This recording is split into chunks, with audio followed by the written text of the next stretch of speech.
Hi, it's Alexis from AlexisPierce.com. Today I want to talk to you about the power of the mind. So we've all heard that you can create whatever you want based on your thoughts, and then you're like, yeah, but look at what's around me, this is crappy, and I've been thinking about the fact that I'm a millionaire for a while now. So it doesn't work like that.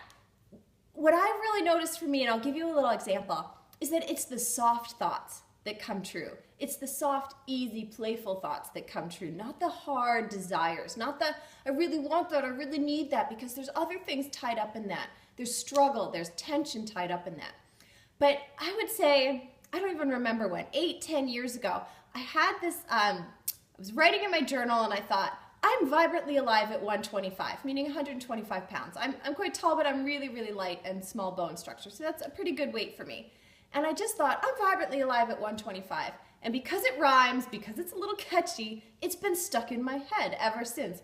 Not all the time, but it's a fun little rhyme. Every now and then I'll wake up and I'll think, I'm vibrantly alive at 125. Or I'll be outside running around in the summer and going, I'm vibrantly alive at 125. Because it's funny. It's a rhyme. And my deep, dark brain somewhere in there is like, oh, I like that little rhyme. And that's the kind of soft focus that you want, because I'll tell you what, every time I felt really alive and really healthy and really just, wow, this is how I want to feel, no kidding, I am 125. I know personally it's because of that focus. It's because of that soft focus. Now, do I have $250,000 lying around? Because that's the other thing going around in my head. No, because that's a hard focus. I'm like, I need it, I want this.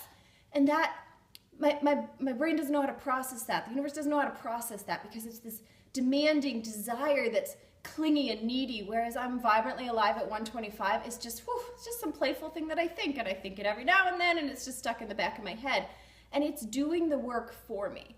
Now, over the last 8-10 years, however long I've been thinking this, did I know that I'd end up going on this huge journey of healing with my digestive system, that I would go from eating only bread and cheese to not being able to eat bread and cheese, that I'd go through all of this process to learn what it means to be healthy and what it means to feel vibrant and how to feel vibrant for myself? No, I had no idea.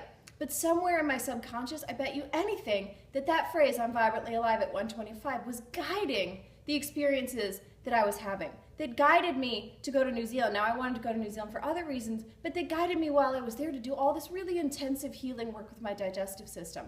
But this thing in the back of my head, this little phrase, I'm vibrantly alive at 125, it keeps me looking for opportunities to be vibrantly alive and to figure out what that means.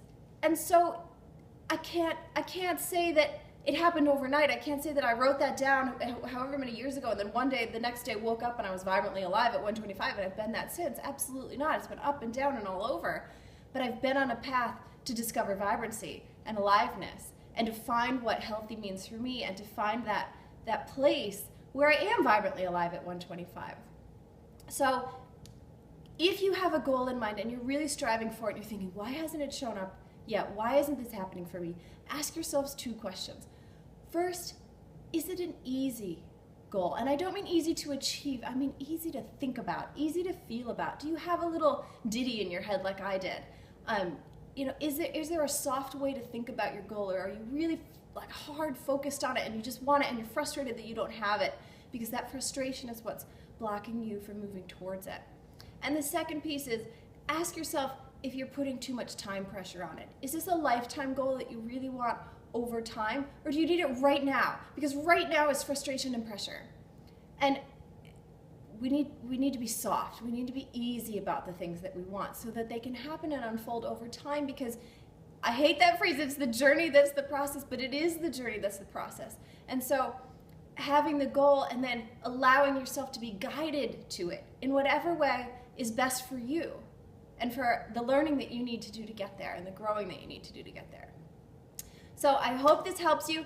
If you're not already getting emails from me, jump on my list at AlexisPierce.com. There's a little bar right up top. It just says name, email, let me in, something like that. Jump on my email list and I'll be able to talk to you every day with tips on yoga and life and business, feeling good, mostly feeling good, and creating the freedom and just the life that you really want, because I'm all about freedom and being able to go for whatever you want and make it happen. I hope you have a wonderful day.